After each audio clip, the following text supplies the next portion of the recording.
Their soldier found a little girl crying with a suitcase in the middle of the road.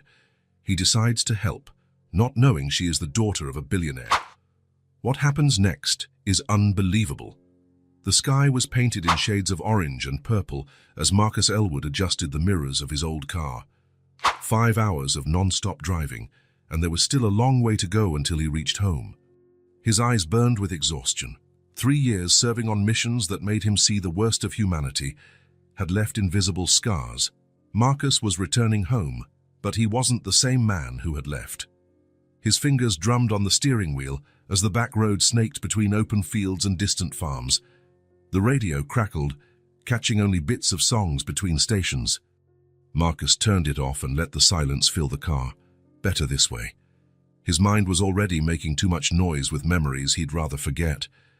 That's when his eyes caught something out of place in the rural landscape. A colorful blur on the shoulder of the road. Marcus slowed down, intrigued.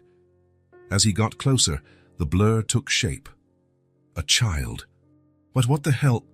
Marcus hit the brakes and stopped the car a few yards ahead. He looked in the rearview mirror to confirm what he had seen. Yes, it was really a tiny little kid sitting on the shoulder, hugging her own knees.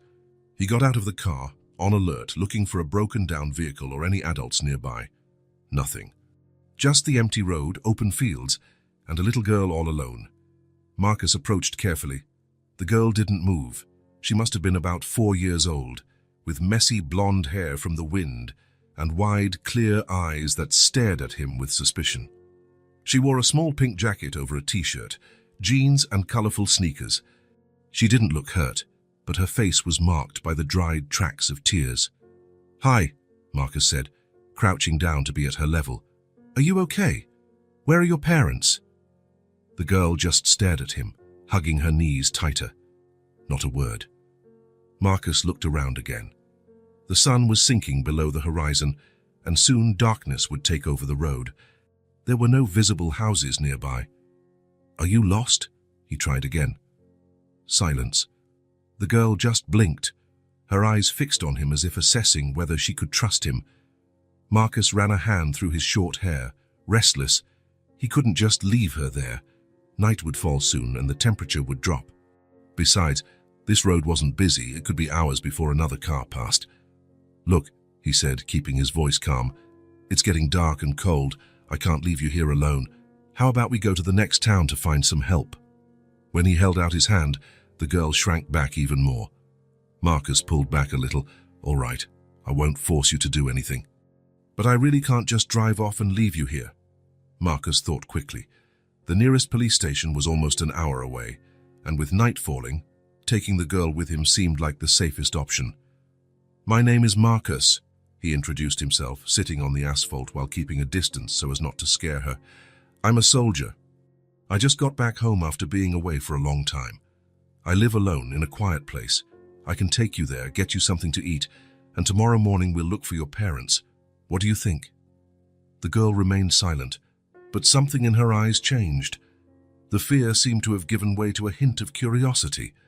"So I promise everything will be okay," Marcus assured her. "I just want to help." Slowly, he stood up and held out his hand again. This time, after a few seconds of hesitation, the girl lifted her small, trembling hand and placed it in his palm. The small and fragile touch hit Marcus like a punch, a protective instinct he didn't know he had awakened inside him. Who would leave such a small child alone on a deserted road? What had happened? Carefully, Marcus helped the girl to her feet. She didn't speak, but she allowed him to guide her to the car. When he opened the back door, he hesitated. "I don't have a car seat," he explained, feeling awkward. But I'll drive really slow, I promise." The girl climbed into the back seat and sat down, her little legs barely reaching the edge of the seat. Marcus closed the door and got in the car, adjusting the rearview mirror so he could see her. "Are you comfortable back there?" he asked. She didn't answer, just watched him with those clear, attentive eyes. Marcus started the car and began to drive, keeping the speed low. In the rearview mirror, he saw the girl looking out the window, as if searching for something or someone she had left behind. Marcus's house was about half an hour away. During the entire drive, he tried to make conversation, hoping the girl would feel safe enough to talk. Are you hungry? I can make something when we get there. I'm not a great cook, but I can make pasta and sandwiches. Nothing, just silence. Do you like stories? I have some books at home. They were mine when I was a kid. Her eyes blinked with interest, but no words came out. When they finally arrived, it was already dark. Marcus's house was simple, a one-story building with a front porch and a small, untended garden. It had been closed up for months since he had left for his last mission. "We're here," he announced, parking. "This is my house." The girl looked out the window, analyzing the place. Marcus got out of the car and opened the back door for her. Carefully, she got out and stood next to the vehicle, observing the dark house. Marcus unlocked the door and turned on the lights. Dust and stuffy air greeted him. "Sorry about the mess. It's been a while since I've been here." The girl entered hesitantly, looking around with curiosity. The living room was simple: a brown sofa, an armchair, a coffee table with some old magazines, and a small television. On the wall, a few photographs in frames. Marcus dropped his duffel bag on the floor and watched the girl. She looked exhausted, with faint dark circles under her clear eyes. "You must be hungry," he said. "Tide, I'll see what's in the kitchen." The pantry was practically empty, just a few canned goods and packets of instant noodles. In the freezer, he found a container of frozen soup that his mum had left the last time she visited, before she passed. Marcus heated the soup while the girl waited on the sofa, hugging her knees. She watched his every move attentively, as if studying his intentions. "Here," he said, bringing a steaming bowl of vegetable soup. "Careful, it's hot." The girl accepted the bowl but didn't start eating immediately. First, she looked at Marcus, then at the soup as if waiting for permission. "You can eat," he encouraged. "It's okay."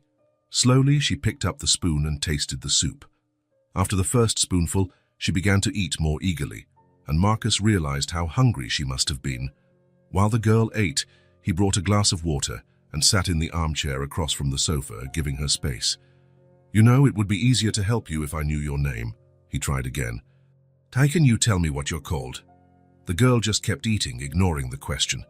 When she finished the soup, Marcus took the bowl to the kitchen. Upon returning, he found the girl looking at the photos on the wall. One of them showed a younger Marcus next to a woman with graying hair and a gentle smile.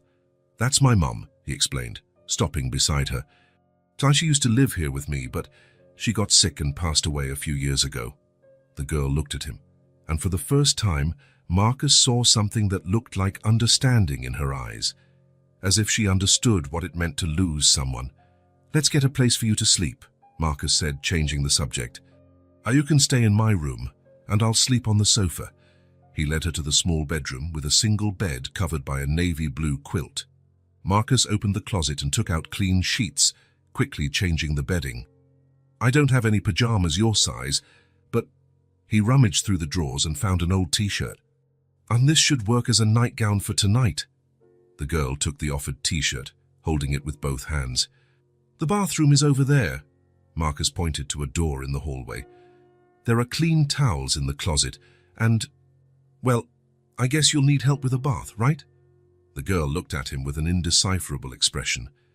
"Okay, let's do this. I'll fill the tub with warm water and you can wash up by yourself. I'll stay right outside, and if you need anything, just call. How does that sound?" To his surprise, the girl nodded slightly. It was the first sign of communication she had shown. Marcus prepared the bath, testing the water temperature to make sure it was comfortable. He left clean towels and the folded t-shirt on the toilet lid. "It's all ready," he said. "I'll wait out here, okay?" While the girl was in the bath, Marcus sat in the hallway, his back to the bathroom door. His mind raced with 1,000 questions. Who was this child? How did she end up on the road? Where were her parents? Tomorrow he would have to take her to the police station. But what if no one was looking for her? The bathroom door opened, and the girl came out wrapped in a large towel that dragged on the floor behind her. Her wet blonde hair framed her clean little face, and without the dirt from the road, Marcus could see how crystal blue her eyes were. "Look at you. You seem to be feeling better," he smiled. "Come on, I'll help you get dressed." Marcus's t-shirt looked like a dress on the girl, reaching almost to her ankles. He led her back to the room and helped her get into bed. When he covered her with the blanket, he noticed she was shivering slightly. "Are you cold?" he asked. Marcus went to the closet and got an extra blanket, spreading it over her. "Is that better?" The girl watched him with those huge eyes but remained silent. Marcus sat on the edge of the bed. "Tomorrow we'll look for your parents, okay? I'm sure they're very worried about you." Something crossed her face, a shadow of fear. Marcus noticed and felt a tightness in his chest. "Hey, it's going to be okay, I promise. You're safe here." He stood up to leave but felt a small hand grab his wrist.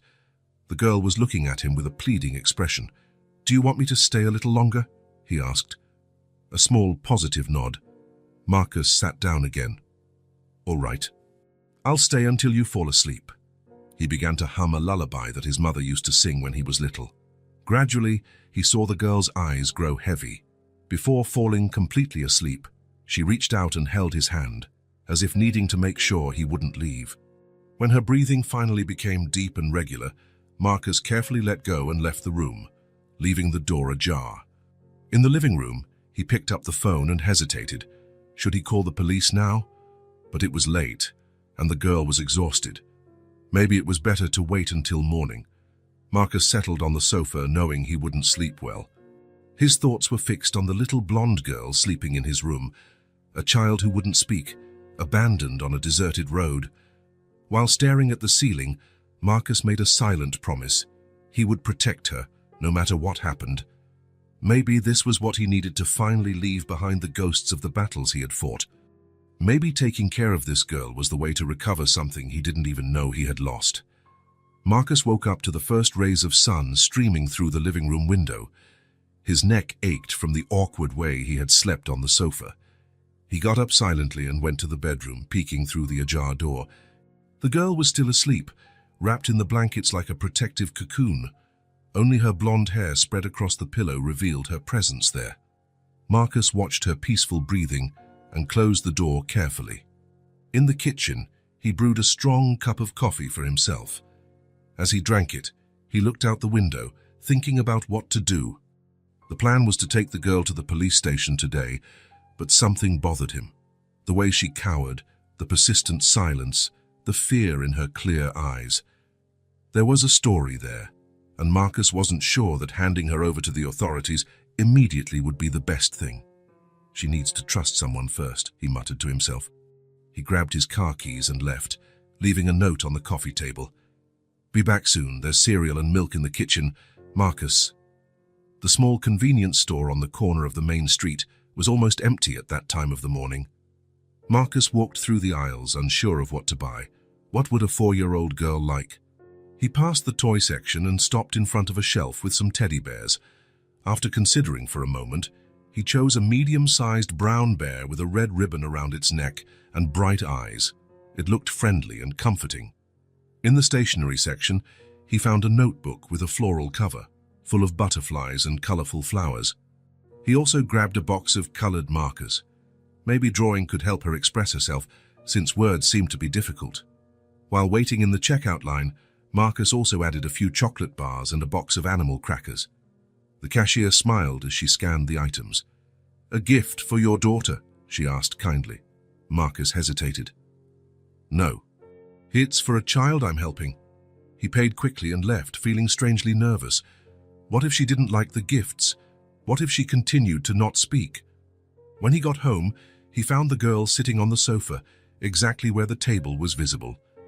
The note was in her small hands. Though Marcus doubted she could read, the bowl of cereal in front of her was half eaten. Good morning," he said softly, closing the door behind him. "I see you found breakfast."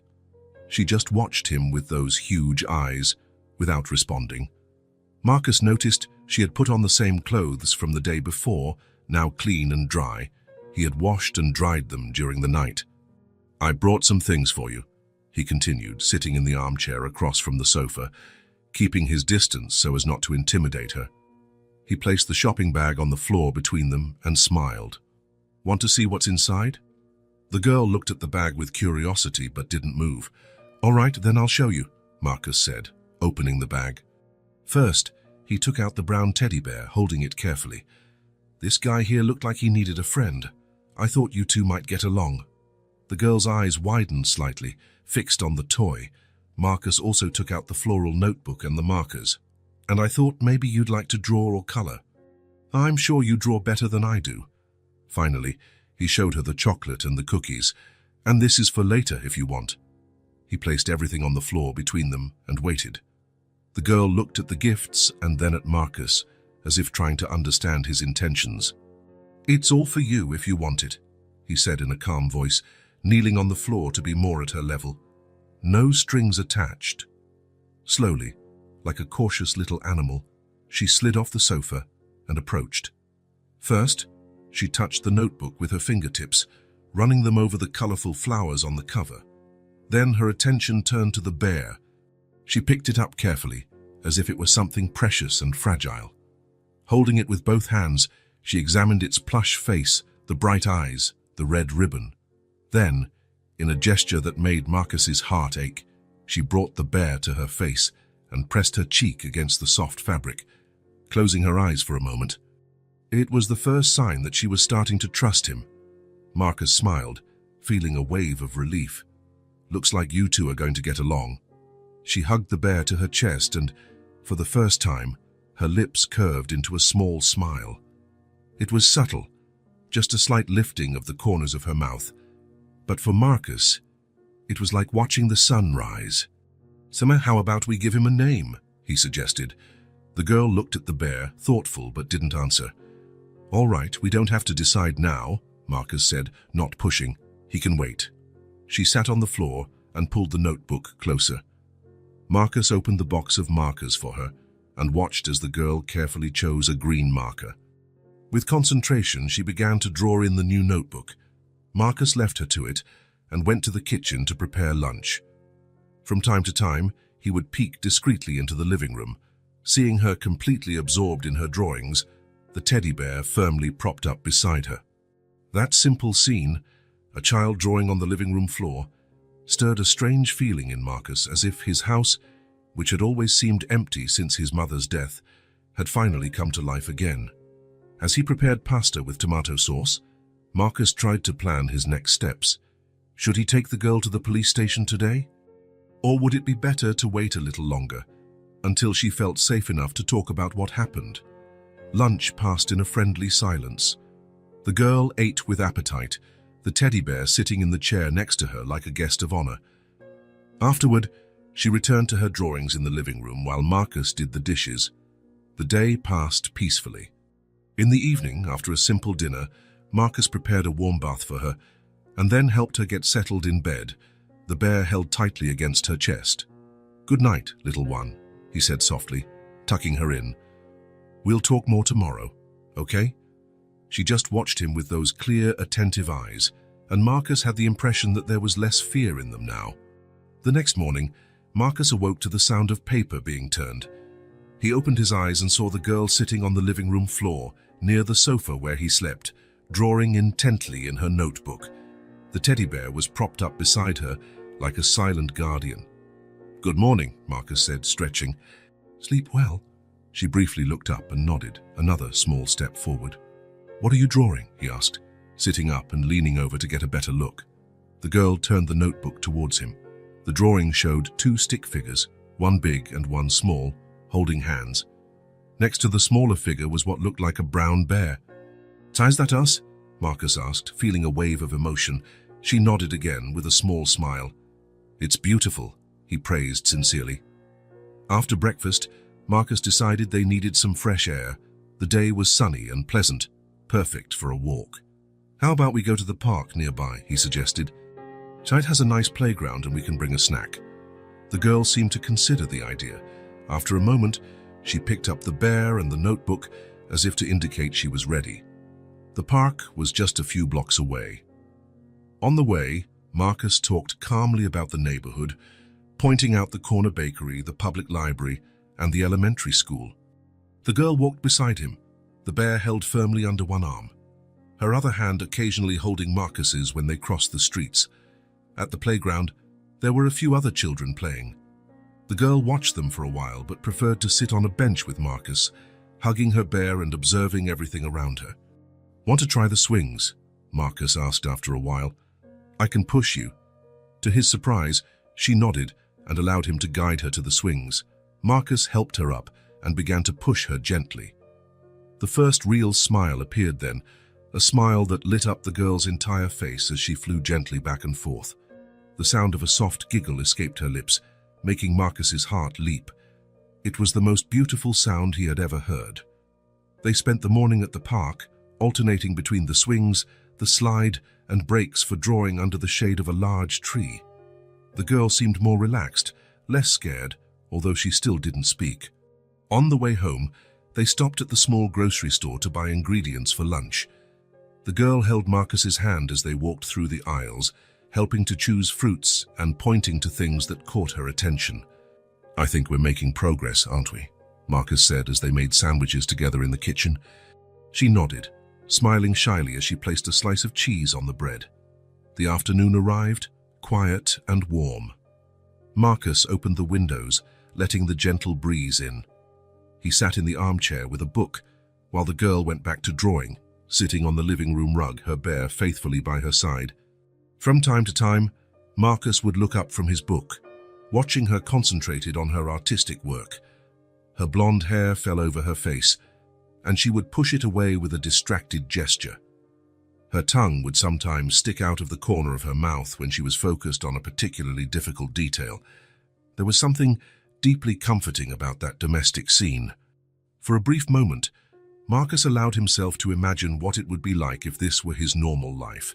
Quiet days at home, taking care of a child, far from the missions and the horrors he had seen.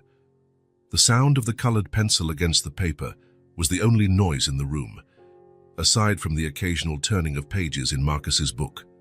Time seemed to flow at a different, gentler pace. It was then that it happened. The girl looked up from her drawing and looked directly at Marcus. There was a different expression on her face, as if she had made an important decision. She hesitated for a moment, her lips moving silently as if rehearsing. And then, in a whisper so quiet Marcus almost didn't hear it, she said, "Lila." Marcus slowly lowered his book, afraid to break the moment. "Is your name Lila?" A small nod confirmed it. "Lila," Marcus repeated softly. "That's a very beautiful name." A shy smile crossed her face, and Marcus felt as if he had just witnessed a small miracle. "It's very nice to meet you, Lila," he said formally, extending his hand as if they were meeting for the first time. "I'm Marcus." To his surprise, she took his hand and shook it briefly with her little fingers. Then she hugged the teddy bear against her chest and, in a tiny voice, it continued, "Thank you for getting me off the road. I was very scared." The words were simple, but they hit Marcus like a punch. The reality of the situation, a 4-year-old child, alone on a deserted road, came back with full force. What had happened to her? How did she end up there? But he kept his expression gentle, not wanting to scare her now that she was finally starting to talk. "You don't have to thank me, Lila," he replied gently. "I'm glad I found you. No one should be alone on a road, especially not a brave little girl like you." Lila looked down, her fingers playing with the bear's red ribbon. "Can I ask you something, Lila?" Marcus continued gently. "How did you end up on that road?" She hugged the bear tighter, and Marcus saw the fear returning to her eyes. "It's okay." He immediately backed off. "We don't have to talk about it now. Whenever you're ready." Lila nodded, visibly relieved. "What matters is that you're safe now," Marcus assured her. "And I'm going to help you find your family, I promise." A shadow passed over Lila's face at the word family, and Marcus made a mental note. There was a story there, something painful, but he wouldn't push her. She would talk when she was ready. "Does your bear have a name yet?" he asked, changing the subject. Lila looked at the toy thoughtfully. "Brownie," she said after a moment, her voice a little firmer now. "Brownie," Marcus repeated, smiling. "That suits him perfectly." Lila smiled back, and something in that smile made Marcus feel a pang in his chest. This was the beginning of something important. He didn't know exactly what or how it would end, but he felt with certainty that his life had just changed forever. The rest of the afternoon passed in a new atmosphere. Lila still spoke little, but each word felt like a precious gift. She showed Marcus her drawings, explaining with short sentences what she had made. In one of them, there were 3 figures, the 2 from before and a third, smaller one. "Who's this?" Marcus asked, pointing to the 3rd figure. "Brownie," Lila replied, as if it were obvious. "He's part of the family now." Family. The word hung in the air between them, loaded with meaning. Marcus didn't correct the implication that they formed a family, him, Lila, and a teddy bear named Brownie. As strange as it was, somehow it felt right. That night, when he put her to bed, Lila held his hand before he could leave the room. "Marcus," she said, testing his name out loud for the first time, "you're going to stay, right?" "I'll be right here," he promised. "I'll sleep in the living room right nearby. If you need anything, just call." She nodded, seeming satisfied with the answer. She hugged Brownie to her chest and closed her eyes. Marcus watched her for a moment before leaving, an abandoned child and a lonely soldier, both desperately needing someone. Fate had a strange sense of humor. As he settled on the sofa, Marcus knew that tomorrow he would have to make difficult decisions. He should take Lila to the authorities, tell them about the strange circumstances in which he found her. It was the right procedure. But something in his heart resisted the idea, the fear in her eyes when he mentioned family, the way she was finally starting to trust him. He needed to find out more about what happened before handing her over to strangers. Marcus fell asleep thinking of her words, so simple and so profound. "Thank you for getting me off the road." It wasn't just the physical road he had taken her from, he realized. It was from some dark and frightening path that no child should ever have to walk alone. And for some reason he couldn't fully explain, he felt that their paths were now irreversibly intertwined. The following days brought a quiet routine to Marcus's house. Lila talked more and more, though still in short, simple sentences. She rarely let go of Brownie, the brown teddy bear, as if he were a shield against bad memories. On the 4th night since he had found her on the road, Marcus made vegetable soup for dinner, the same recipe his mother used to make when he was a child. The warm, comforting aroma filled the small kitchen as a light rain tapped against the windows. Lila sat at the table, swinging her little legs that didn't reach the floor. Brownie occupied the chair beside her, as had become custom. Marcus placed a steaming bowl in front of her and another for himself, sitting across from her. "Careful, it's hot," he warned, blowing on his own spoon to set an example. Lila mimicked the gesture, blowing carefully before tasting the soup. A small smile appeared on her face. "Yummy," she said, taking another spoonful. "It was my mum's favorite," Marcus commented, breaking off a piece of bread. "She used to say that hot soup cures any sadness." Lila looked at him with curiosity. "Do you miss her?" The question, so direct and innocent, caught Marcus by surprise. "Yes," he answered honestly. "Every day." Silence fell between them for a few moments, just the sound of spoons against the bowls and the rain outside. "I miss my mum too," Lila said suddenly, looking down at her soup. "She went to heaven when I was a baby." Marcus felt a tightness in his chest. It was the first time Lila had mentioned her family. "I'm sorry, Lila," he said softly. She shrugged, a strangely adult gesture for such a small child. "I don't remember her. I've only seen pictures." Marcus hesitated, unsure if he should ask more.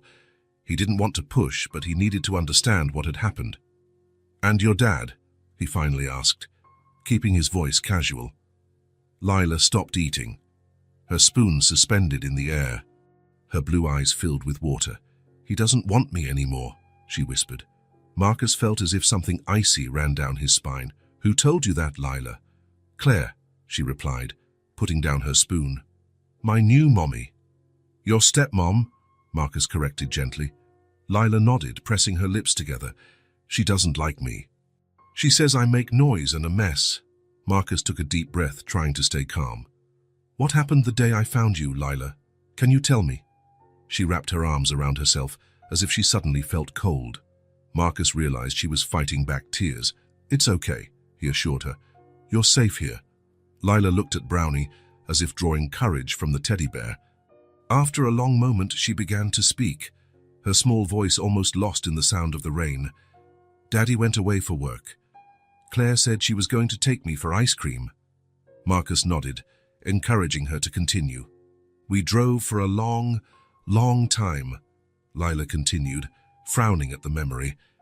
I asked, "Where's the ice cream?" And she said, "Oh, shut up." A tear rolled down her face, and Marcus had to control himself to not show the anger that was beginning to build inside him. Then she stopped the car on the road. Lila continued, her voice choked. She said that Daddy didn't want me anymore because he was going to have another baby with her. A real baby of their own. Marcus closed his eyes for a second, trying to process the cruelty of those words. She told me to get out of the car, Lila sobbed, the tears now flowing freely. I didn't want to, but she yelled a lot and I got scared. Then she drove away and left me there. Her voice broke on the last word, and sobs took over her small body. Marcus stood up immediately and knelt beside her, opening his arms. Lila threw herself against his chest, crying uncontrollably. "Shh, it's all okay now," he murmured, hugging her carefully. "You're safe. No one is going to hurt you here." Marcus felt a mix of emotions, a burning rage against the woman who had abandoned a child on a deserted road, a deep sadness for Lila's pain, and a fierce determination to protect her. "I was so scared," Lila sobbed against his shirt. "It was dark and cold and there were strange noises." "I know, little one," Marcus said, rocking her gently, "but you were very brave. Very, very brave." They stayed like that for a long time, until Lila's sobs subsided to occasional sniffles. Marcus took a napkin and gently wiped the tears from her little face. "Lila, look at me," he said firmly. When her blue eyes met his, he continued, "What Claire said isn't true. No real father would abandon his daughter. I'm sure your dad is looking for you right now. Desperate." "Really?" she asked with a trembling voice.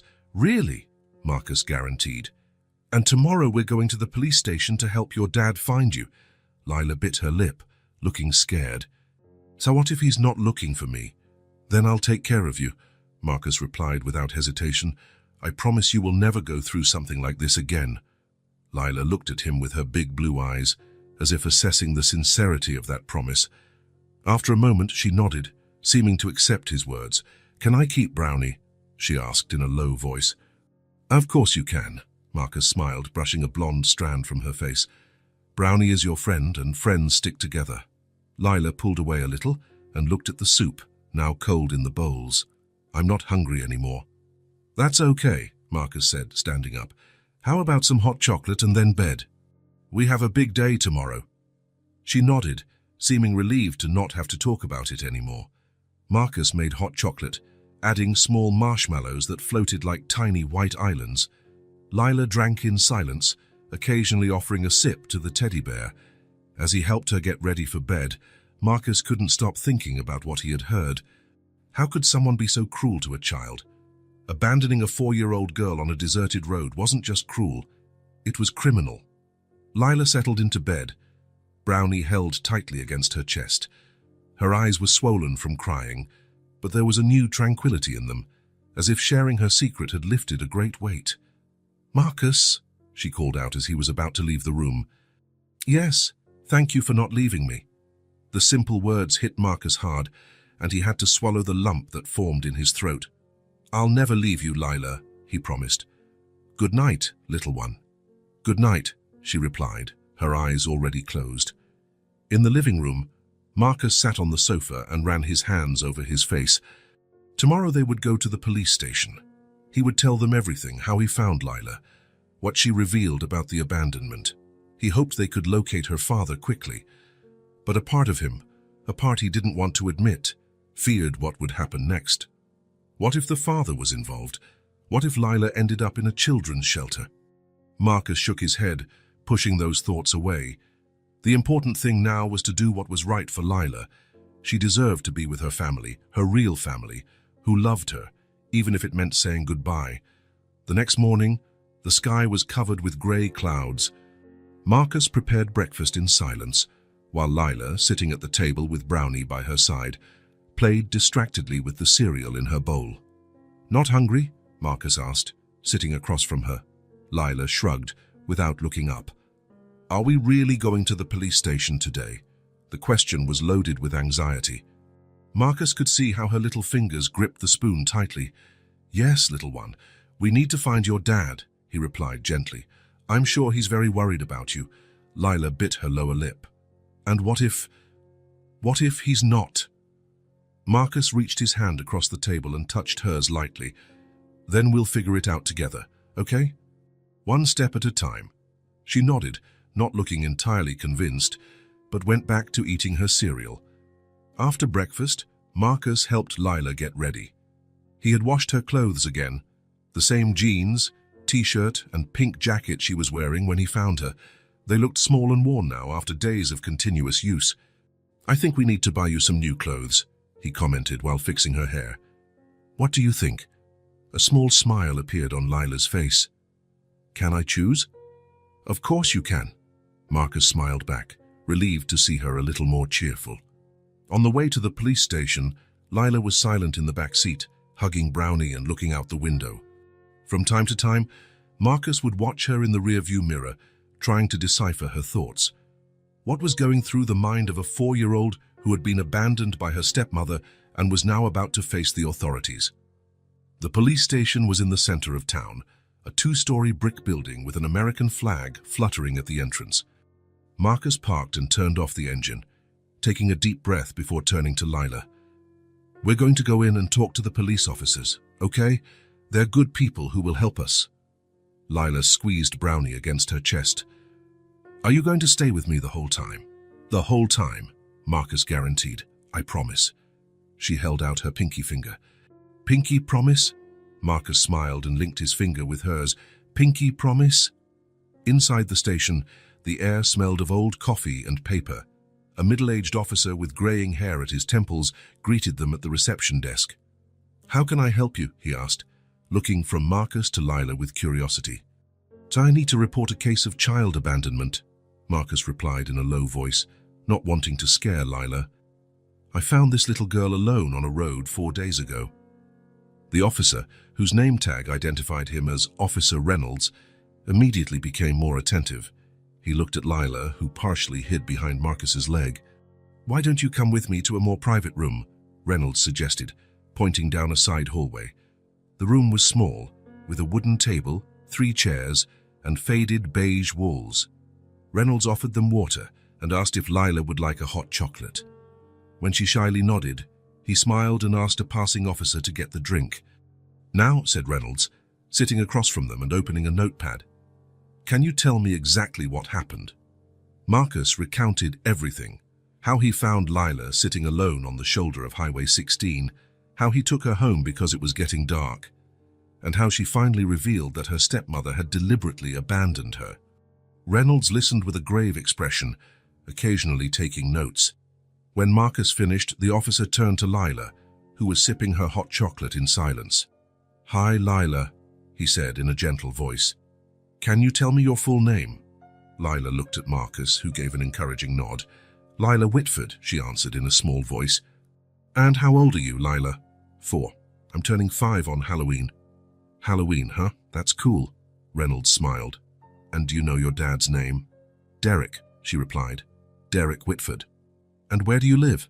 Lila frowned, thinking. "In the blue house with the white flowers out front." Marcus realized she didn't know the address, normal for such a young child. Reynolds jotted down the information and stood up. "I'm going to check our records. I'll be back in a few minutes." As the officer left, Lila leaned towards Marcus. "Is he going to find my daddy?" "I hope so, little one," Marcus replied, trying to sound confident. Minutes turned into almost an hour. Lila had finished her chocolate and was now drawing on a pad of paper a kind officer had given her. Marcus watched the clock on the wall, feeling his anxiety grow with each passing minute. Finally, Reynolds returned, accompanied by a woman in civilian clothes who introduced herself as the county social worker. The officer's face was serious, and Marcus felt a pit in his stomach. "Mr. Elwood," Reynolds began, sitting down again, "we've checked all missing persons records from the last few weeks. There is no report for a child named Lila Whitford. In fact, we can't find any Derek Whitford registered in our county or the neighboring ones. Marcus felt as if the floor had disappeared from under his feet. What do you mean? That's not possible. She was abandoned 4 days ago. Her father must be looking for her. Reynolds shook his head slowly. No one has reported a child matching her description missing.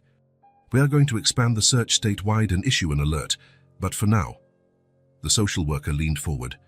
For now, we need to find a safe place for Lila to stay while we continue the search for her family. Marcus looked at Lila, who continued to draw, seemingly oblivious to the conversation. His heart ached at the thought of what that meant. She can stay with me, he said firmly. She's been at my house for 4 days already. She's adapting well. The social worker, a woman of about 50 with a compassionate expression, looked at him hesitantly. I understand your concern, Mr. Elwood, but there are procedures to follow. Normally, in cases like this, the child is temporarily placed with a licensed foster family. I'm in the military, Marcus argued. I have a clean record. I can provide references. Lila has been through enough trauma being abandoned.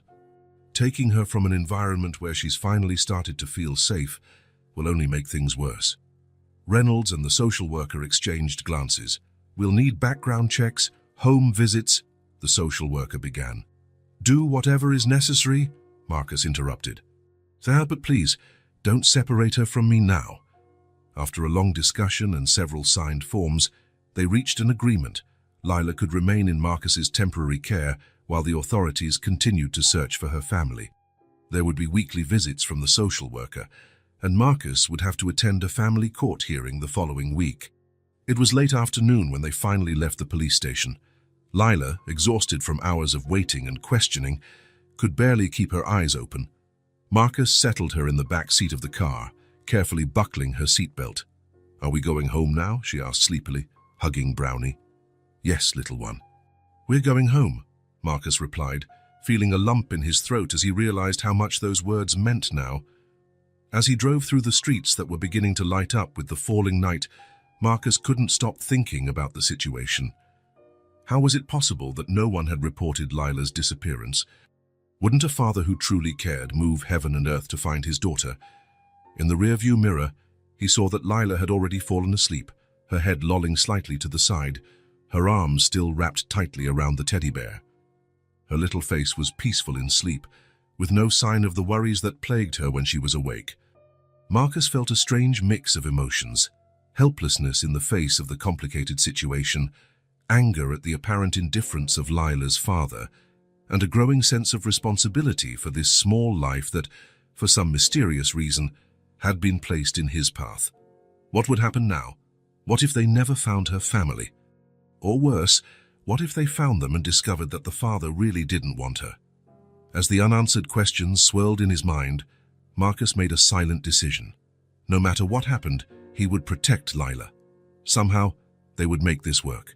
The road ahead of him seemed like a reflection of his life now, uncertain and full of unexpected turns, but somehow also full of possibilities.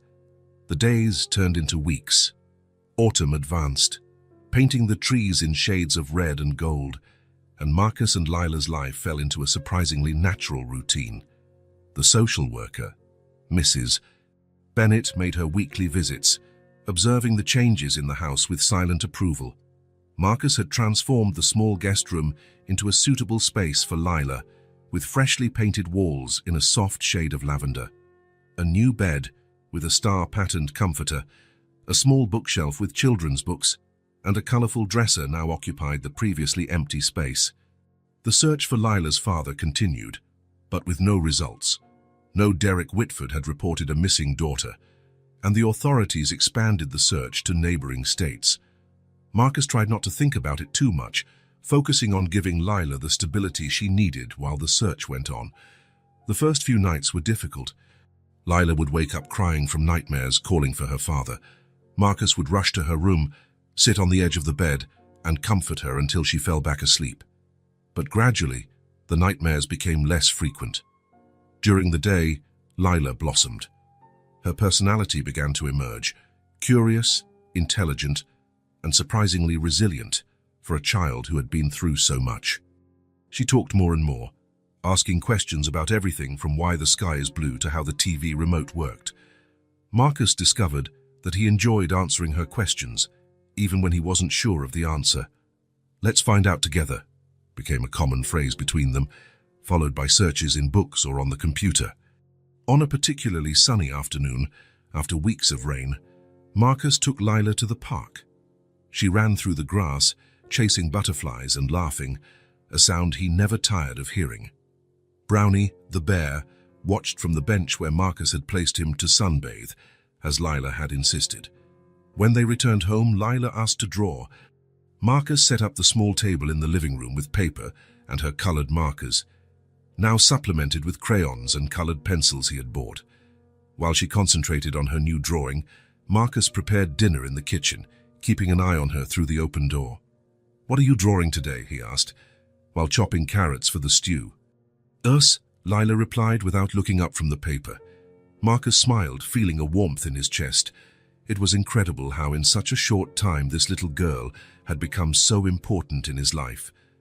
The drawing took shape under Lila's small hands, 2 stick figures, one large and one small, holding hands. Beside them, a brown bear the size of the smaller figure.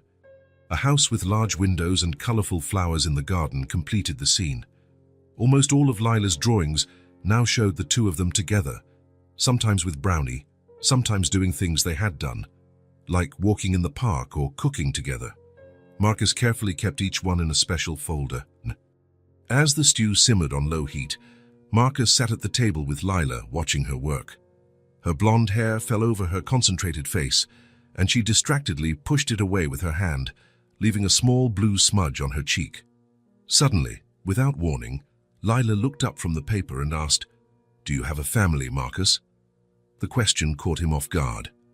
It was typical of Lila to ask direct questions without beating around the bush as only children can. Marcus took a deep breath before answering. There was something in the innocence of those blue eyes that demanded honesty.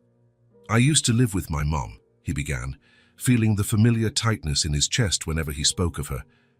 "She got very sick and passed away. After that, I didn't know what to do, so I joined the army." Lila lowered her head, processing the information. Her small fingers played with the blue pencil. "I'm sorry," she said finally, with a seriousness beyond her years. "I lost my mum too, and my dad got married again." Marcus felt his heart ache. There was so much in common between them. Two people marked by loss, finding comfort in each other. He reached out and gently ran his hand through her hair, tucking a blonde strand behind her ear. "Sometimes the hardest things lead us to places we never imagined," he said softly. Lila seemed to reflect on this for a moment. Then, to Marcus's surprise, she smiled, a bright smile that reached her eyes, and hugged Brownie, who was sitting in her lap. "Like you finding me on the road?" she asked. "Exactly," Marcus smiled back. Silence fell between them for a moment, but it wasn't an uncomfortable silence. It was the kind of silence that exists between people who understand each other. "The stew should be ready," Marcus said finally, getting up. "Want to help me set the table?" Lila nodded enthusiastically, carefully putting away her pencils. She now had small chores that she performed with pride, helping set the table, putting away her toys, feeding the fish they had bought together for the small aquarium in the living room. As they ate dinner, Marcus observed how Lila had changed since that first night. It wasn't just that she talked more or smiled more. There was a confidence in her now, a sense of security that didn't exist before. "Tomorrow is grocery day," he commented. "Want to make the list with me after dinner?" "Can I ask for chocolate chip cookies?" Lila asked hopefully. I think so." Marcus pretended to consider it seriously. "But only if you help me pick out vegetables too." "Deal," she replied promptly, holding out her small hand. Marcus shook it solemnly, holding back a laugh. Negotiating with Lila was becoming an art. She was a quick learner in the game of give and take. After dinner, they sat together on the sofa with a paper and pen to make the shopping list. Lila dictated items while Marcus wrote, occasionally suggesting things she forgot. Milk, apples, chocolate chip cookies, carrots, drawing paper. Orange juice. The list grew. A mix of Marcus's practical needs and Lila's small desires. Like everything in their lives now, intertwined, shared. When they finished, Lila yawned, rubbing her eyes. "I think someone's ready for bed," Marcus observed. "Not yet," she protested, but another yawn betrayed her. "Come on, little one. Time for a bath and then bed." The nightly routine unfolded with the comfortable familiarity of established habits. Bath, pajamas, now her own, with star prints that Lila had chosen, brushing teeth, and a bedtime story. Lila chose a book about a family of rabbits, her favorite of the week, and climbed into bed, arranging Brownie beside her. Marcus sat on the edge of the bed and began to read, doing different voices for each character, which made her giggle. When the story was over, Lila looked at him with eyes already heavy with sleep. "Marcus, yes? Do you think my dad is looking for me?" The question caught Marcus off guard, a painful reminder of the temporary situation they were living in. He hesitated, wanting to be honest, but also not wanting to hurt her.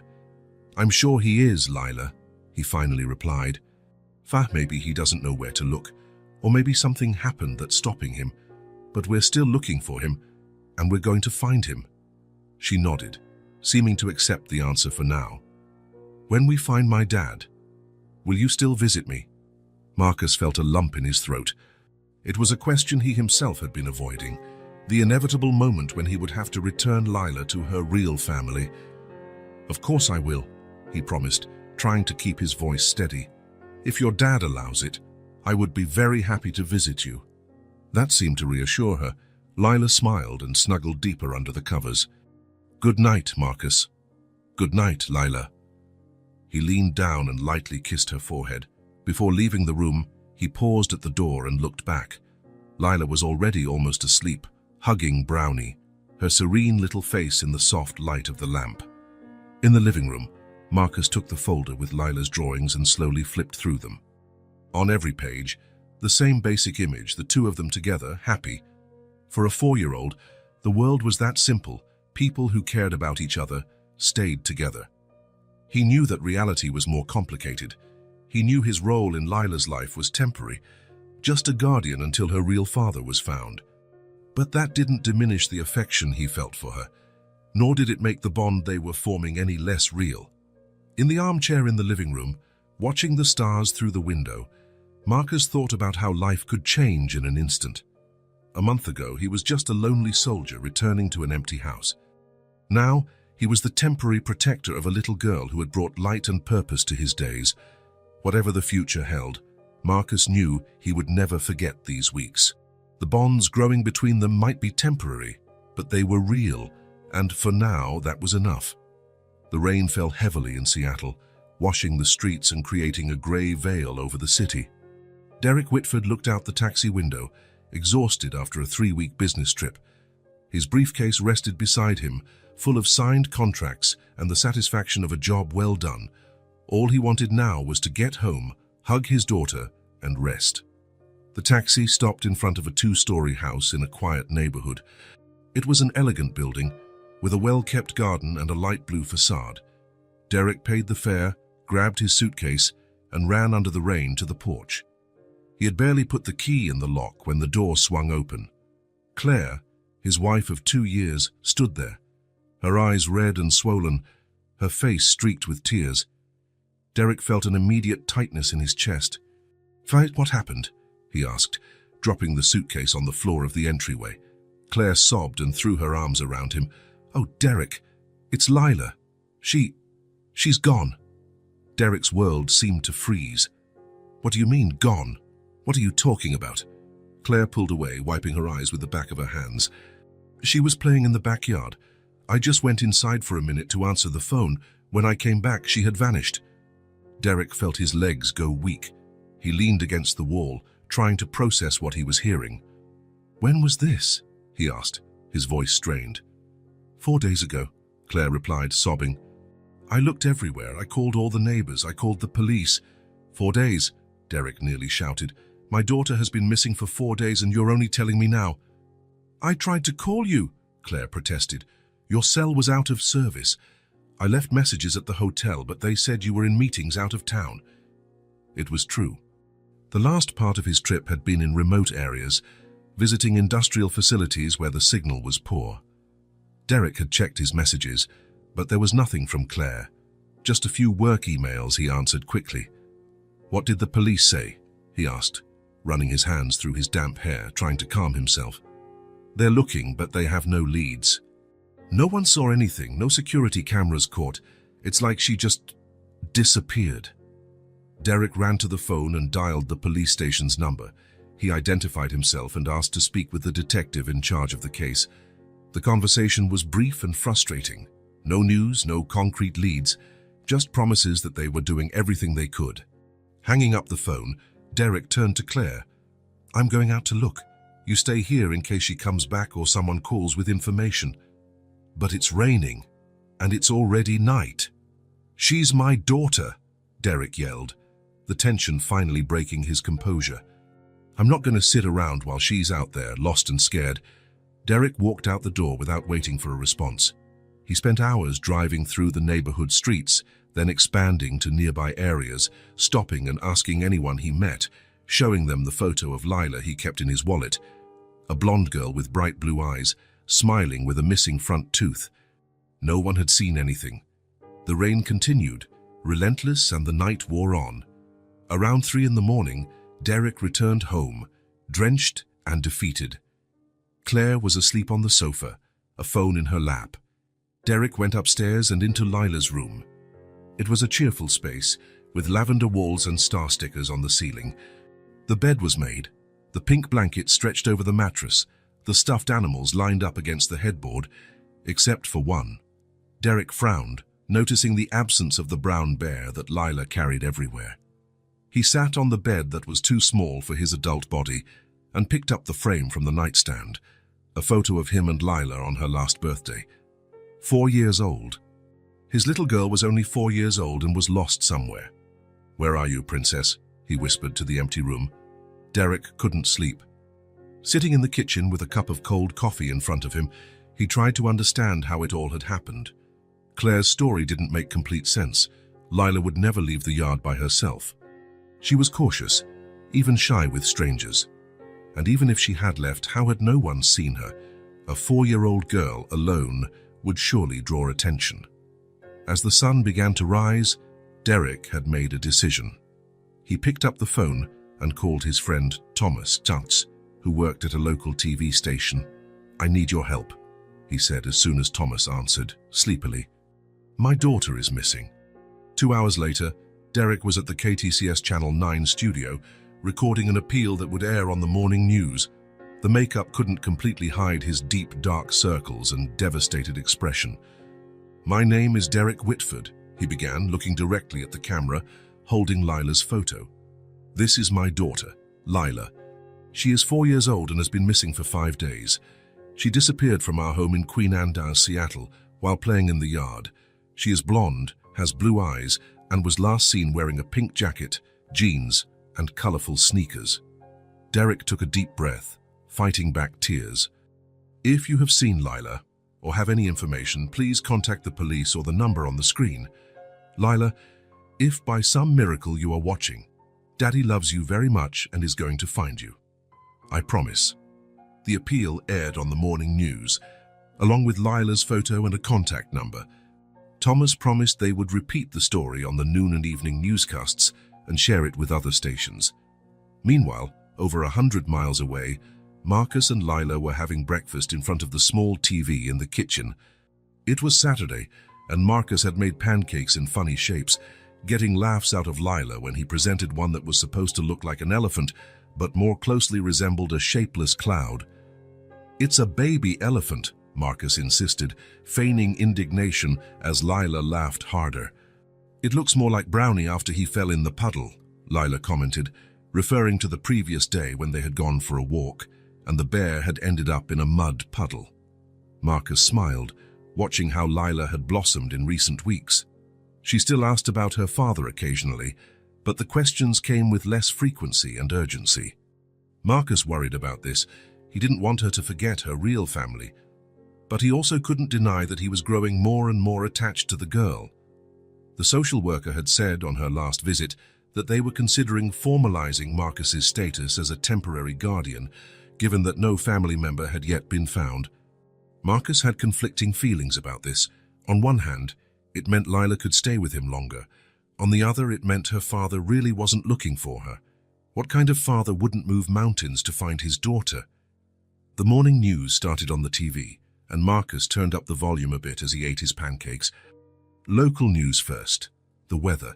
An accident on the main highway. The opening of a new park. "Can I have extra syrup?" Lila asked, her face already smeared with maple syrup. "Just a little more," Marcus conceded, grabbing the bottle. "Or you'll be stickier than wallpaper." Lila laughed at the comparison, holding out her plate. It was at that moment that the anchor's voice shifted to a more serious tone. "And now a special appeal. A 4-year-old girl has been missing for 5 days in Seattle. Her parents are desperate for information." Marcus barely registered the words, busy pouring the syrup. But then the sound from the TV captured his full attention. "My name is Derek Whitford. This is my daughter, Lila." The syrup bottle slipped from Marcus's fingers, spilling onto the table. On the screen, a man of about 35, with deep dark circles and a devastated expression, held a photo of a blonde girl with blue eyes, the same girl who was now sitting at his table. "Lila, if by some miracle you are watching, Daddy loves you very much and is going to find you, I promise." A heavy silence fell over the kitchen. Marcus looked at Lila, who had frozen, her fork in the air, her wide eyes fixed on the TV. The syrup dripped down the table, pooling on the floor, but no one moved to clean it up. Then, slowly, Lila pointed to the screen with a trembling hand. "That's my daddy," she whispered, tears already streaming down her face. "That's my daddy. Marcus." Marcus felt a lump in his throat. He didn't know what to say. So many conflicting emotions hit him. Relief to know that Lila's father was really looking for her, confusion about the story that didn't match what Lila had told him, and a pang of pain at the realization that his time with her was coming to an end. But above all, there was the shock of the revelation. The man on TV clearly had no idea what had really happened to his daughter. He believed Lila had disappeared from the backyard, not that she had been deliberately abandoned on a road. Someone was lying. And considering what Lila had said about her stepmother, "Lila," Marcus said, kneeling beside her, "are you sure that's your dad?" She nodded vigorously, still crying. "It's Daddy. He's looking for me." Marcus grabbed a napkin and gently wiped her tears. "Yes, he is. And now we know where to find him." Marcus's mind was racing. He needed to call the police immediately, report that he had found Lila Whitford, explain the circumstances. But he also needed to prepare Lila for what was to come, the reunion with her father, but also the inevitable confrontation with the truth about what her stepmother had done. "We're going to call the police right now," Marcus said, picking up the phone. "We'll tell them we saw your dad on TV and that you're here, safe with me." Lila picked up Brownie, who was sitting on a nearby chair, and hugged him tightly. "Are we going to see Daddy today?" "I hope so, little one," Marcus replied, dialing the local police station. "I hope so." As he waited for the call to be answered, Marcus watched Lila, who was now smiling through her tears, clutching Brownie to her chest and looking at the TV, where other news was now playing. But the image of her father remained vivid in her memory. Marcus felt a mix of emotions: happiness for Lila, who would finally be reunited with her father, anger at the stepmother, who had lied and caused so much suffering, and finally, a pang of selfish sadness, knowing that he would soon have to say goodbye to the little girl who had brought so much light into his lonely life.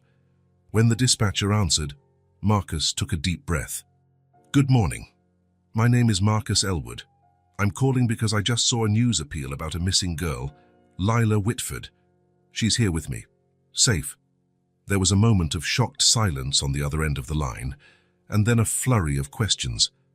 Marcus briefly explained how he found Lila, promising to give all the details when they arrived at the station. Hanging up, Marcus turned to Lila, who was watching him with anxious eyes. "They're going to call your dad right now," he said, smiling despite the lump in his throat. and we're going to the police station to meet him." Lila jumped from her chair and ran to hug Marcus, her small arms barely reaching around his waist. "Thank you, Marcus. Thank you for helping me find my daddy." Marcus knelt and hugged her back, allowing himself for a brief moment to hold the child who had become so important to him. "You're welcome, little one," he murmured against her hair. "You're welcome." Finally, there was a lead.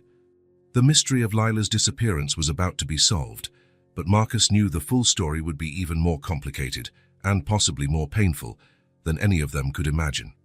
The drive to Seattle was quiet. Marcus drove, focused on the road, while Lila, in the back seat, hugged Brownie and looked out the window.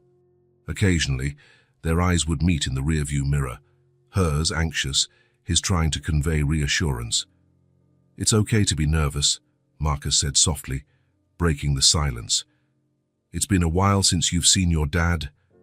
Lila nodded, hugging the bear tighter. "What if he's mad at me for getting out of the car?" The question squeezed Marcus's heart. Even after everything, she still blamed herself for what had happened. "Your dad isn't mad at you, Lila. He's worried and he misses you. Did you see how sad he looked on TV? That's because he misses you so much." That seemed to reassure her a little. She went back to looking out the window, watching the landscape change as they approached the big city. The police had arranged everything. First, they went to the Seattle police station, where Marcus explained in detail how he found Lila and what she had told him about her abandonment. The officers listened with serious expressions, taking notes and occasionally looking at Lila, who was drawing quietly at a nearby table. "Mr. Whitford is on his way," an officer informed them, entering the room. "He's been told that we found his daughter and well, he could barely speak. He was so emotional." Marcus nodded, feeling a lump in his throat. This was the moment, the end of the journey that had begun on that deserted road weeks ago. "As for the stepmother," the officer continued, lowering her voice so Lila wouldn't hear, "we're investigating. If what the girl says is true, she'll face serious charges." "It is true," Marcus affirmed with certainty. Lila wouldn't lie about something like that. The weight felt endless. Marcus sat next to Lila, helping her color, trying to maintain a sense of normalcy while his own heart pounded. What would he say to her father? What would it be like to see Lila leave with him? Suddenly, there was a commotion in the hallway. Hurried footsteps, an anxious male voice asking for Lila. The door to the room opened, and there he was, Derek Whitford, just like on TV, but even paler and visibly exhausted. For a second, time seemed to freeze. Derek stopped at the door, his eyes fixed on Lila. She looked up from her drawing and froze, the blue marker suspended in the air. "Lila," Derek whispered, as if he couldn't believe it. "Hi, Hattie," she exclaimed, dropping the marker. Derek crossed the room in 3 long strides and fell to his knees. Lila ran to him, and the two met in a desperate embrace. Derek lifted her up, holding her tightly against him, as silent sobs shook his shoulders. "My girl," he repeated between tears. "My little girl. You're okay. You're here." Marcus watched the scene with a heavy heart, happy for the reunion, but feeling a pang of loss he couldn't avoid. After long moments, Derek pulled Lila back just enough to look her in the eyes, touching her face as if to make sure she was real. "Where have you been? What happened? I was so worried." It was then that Lila's expression changed. She frowned, confused, and asked in a small voice, "What about my little brother? The new mommy said you were going to have a baby and that you didn't want me anymore."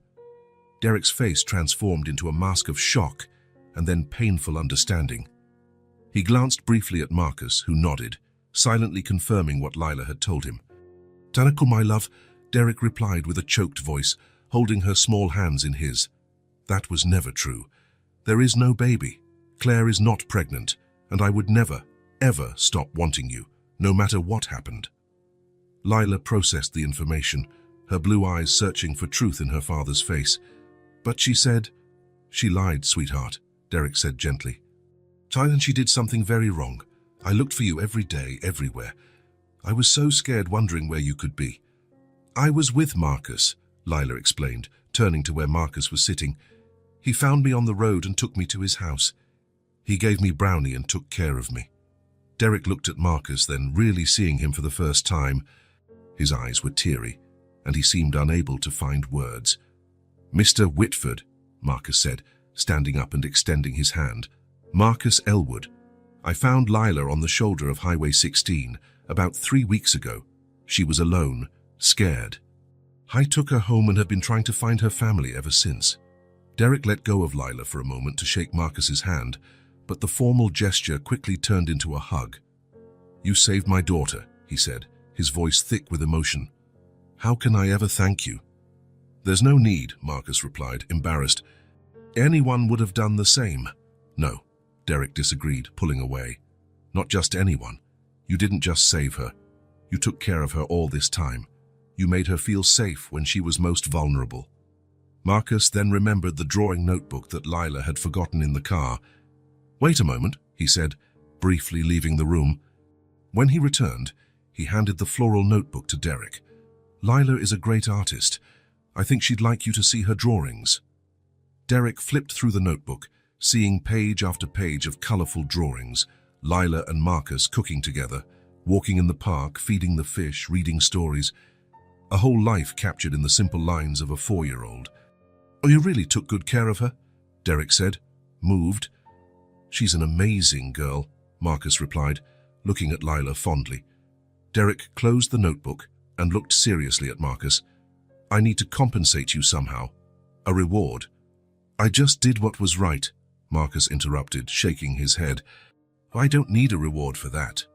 There was a moment of silent understanding between the two men, a recognition that some things are done not for money or recognition, but simply because they are the right thing to do.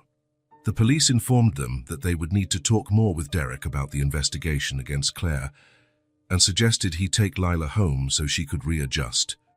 Derek nodded, picking up the small backpack Marcus had brought with Lila's few clothes and belongings. The moment of farewell had arrived. Marcus knelt to be at Lila's level, trying to control the emotion that threatened to overflow. "Well, little one, it's time. You're going home with your dad now." Lila looked at him with big blue eyes full of conflicting emotions, happiness at finding her father, but sadness at leaving Marcus. "You can keep Brownie," Marcus added, pointing to the bear she was still clutching. "He'll like your new house." "It's not new," Lila corrected. "It's my old house," Marcus smiled. "That's right." "Sorry." There was a moment of silence, and then Lila ran the last few steps to him and threw her arms around his neck. "Thank you for everything, Marcus," she whispered in his ear. Marcus hugged her back, closing his eyes for a moment, engraving that moment in his memory. When they separated, Lila looked at him seriously. "For you promise you'll visit me?" The question caught Marcus by surprise. He looked at Derek, uncertain. Derek nodded. "It would be a pleasure to have you in our home, Mr. Elwood. Any time." Marcus felt immense relief. It wouldn't be a final goodbye. "I promise," he replied, smiling at Lila. She smiled back, seeming satisfied with the answer. Then she took her father's hand, ready to go home. As they left the police station, Marcus watched the father and daughter walk away together. Lila turned one last time and waved, Brownie held firmly in her other arm. Marcus waved back, feeling a bittersweet mix of happiness and loss. As he drove back home, to a house that would now seem strangely empty, Marcus reflected on the past few weeks. What had started as a chance encounter on a deserted road had turned into one of the most profound experiences of his life. Lila had changed something in him, awakened a side he didn't know existed. And although it was hard to see her go, there was comfort in knowing she was where she was supposed to be, with her father who loved her, and that the doors were not closed to the future. Marcus smiled as he thought of the promise he had made. It was a promise he intended to keep. After all, some connections are too strong to be broken by distance or time. This was one of them. The afternoon sun streamed through the living room windows, creating golden patterns on the rug. Derek watched Lila sleeping on the sofa. Brownie held tightly against her chest. He couldn't take his eyes off her, as if he feared she might disappear again if he looked away. The phone vibrated in his pocket. It was Claire, for the third time since he had left the police station. Derek had ignored the previous calls, But now, with Lila safely asleep, it was time to face the truth. He answered and went out to the yard, where he could talk without disturbing his daughter's sleep. "Derek, where are you? What's going on?" Claire's voice sounded anxious, almost hysterical. "I found Lila," he replied dryly. There was a silence on the other end of the line, and then, "Oh my God, how is she?" The false concern in her voice made Derek's stomach turn. "I'm on my way home now," he said, keeping his voice controlled. "We need to talk." When he returned to the living room, he found Lila sitting up, rubbing her sleepy eyes. "Hi, Princess," he said softly, sitting beside her. "Did you sleep well?" Lila nodded, adjusting Brownie in her lap. "Where are we going?" "Home," Derek replied. "Our home. Is Claire going to be there?" The question came loaded with fear, her blue eyes suddenly alert. "Yes, but don't worry. I'll be with you the whole time. And after today, she won't be living with us anymore." Lila hugged the bear tighter. "Promise?"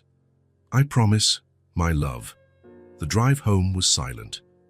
Derek watched Lila in the rearview mirror, noticing how she grew more tense as they got closer.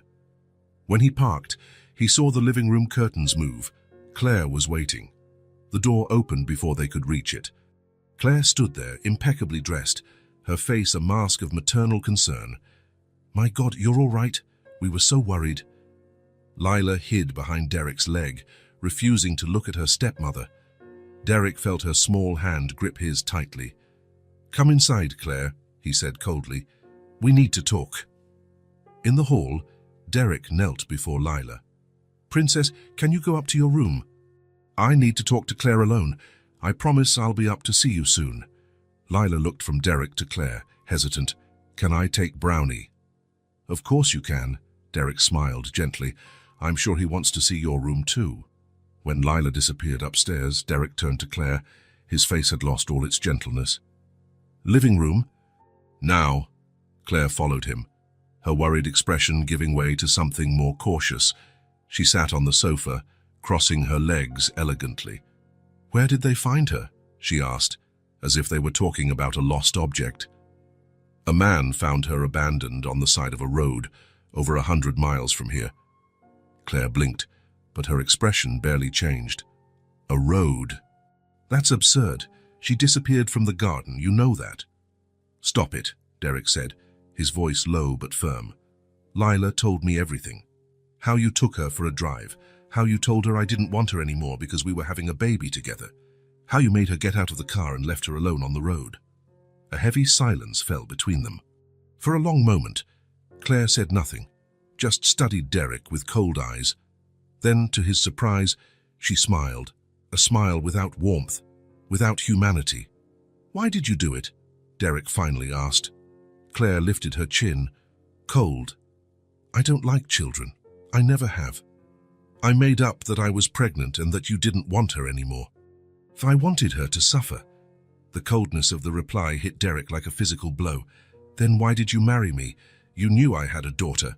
You have money, Derek, a nice house, a good position, and I thought I could convince you to send her to a boarding school or leave her with your parents." She shrugged. "But you were so attached to her. You abandoned a 4-year-old child alone on a road." Derek's voice trembled. "She could have died." "But she didn't, did she?" Claire replied, impassive. "Someone found her, just like I knew they would." Derek took a deep breath, rage pulsing through his veins. "Get your things," he said finally, his voice heavy. "While you're not staying here anymore." Claire stood up, tense. "You can't just kick me out like this." "I can, and I will. I'm already filing for divorce." For a moment, they stared at each other in silence. Years of marriage reduced to a chasm of betrayal. Then, Claire grabbed her purse and walked to the door. "I'll get the rest of my things tomorrow," she said coldly. When the door closed, Derek stood there, trembling slightly. Then he remembered Lila waiting upstairs. He went up the stairs and found Lila sitting on her bed, arranging her stuffed animals around Brownie. When she saw him, she stopped, her eyes questioning. "Is she gone?" she asked in a low voice. Derek nodded. "Yes, she's gone." Lila considered this for a moment, then asked in a whisper, "Do you promise she won't come back?" He held out his arms, and Lila came to him immediately. He hugged her tightly, feeling her small, warm body against his. "You can rest easy," he promised. His voice choked. "No one will ever separate us again. She's not coming back." "I promise." Lila relaxed against him, as if a huge weight had been lifted from her small shoulders. A few weeks later, on a sunny Sunday, Derek was in the kitchen when he heard the sound of a car parking. Lila, who had been drawing at the table, jumped up. "It's him, Daddy. Marcus is here." Derek followed her with a smile. Since the reunion, he had spoken several times with Marcus, building a relationship of mutual respect. When he reached the door, he saw Lila running across the yard, Brownie in one hand, her drawing notebook in the other. Marcus had just gotten out of his car and barely had time to steady himself before Lila threw herself into his arms. "You really came," she exclaimed as he lifted her into the air. "I promised, didn't I?" Marcus replied, smiling. Derek walked over to them and extended his hand. "Welcome, Marcus. We're glad you could come." The day passed in an atmosphere of quiet joy. Lila showed Marcus every corner of the house, and especially her new drawings, pages depicting her with her father, and often including Marcus as well. In the afternoon, they sat on the porch with lemonade. Lila played in the yard with Brownie, inventing some elaborate story involving the bear and her other dolls. "She's recovering well," Marcus commented, watching her. Derek nodded. "Thanks to you in large part. What you did for her, I'll never be able to thank you enough." Marcus smiled, shaking his head. "I think she did more for me. After everything I saw on my missions, I was coming back to an empty house with no purpose. Lila gave me something I didn't know I needed." The two men watched in silence as Lila ran across the lawn, laughing, the sun making her blonde hair shine like gold. There was a lightness to her now, a joy that came from the security of knowing she was loved and protected. Sitting there on the porch, Marcus felt something he hadn't felt in a long time. Peace. It wasn't just the relief of knowing Lila was safe. It was something deeper, a sense of belonging he had lost years ago. There, amidst fulfilled promises and true affection, they all found what they needed, a safe place. Not just a physical shelter, but that emotional space where they could be vulnerable and completely accepted. For Lila, it was the security of her father's love and the constant presence of Marcus in her life. For Derek, it was the chance to rebuild a better life with his daughter. And for Marcus, it was the family he never expected to find, born not of blood but of choices. Choices of kindness, courage, and love. As the sun began to set, Marcus knew he would keep coming back to this house, to these people who, in such a short time, had become so important in his life. And that, he realized with a smile, was enough. If this story touched your heart, subscribe to the channel and turn on notifications so you don't miss the next ones. Leave a like, because it helps this story get recommended to more people. See you in the next story.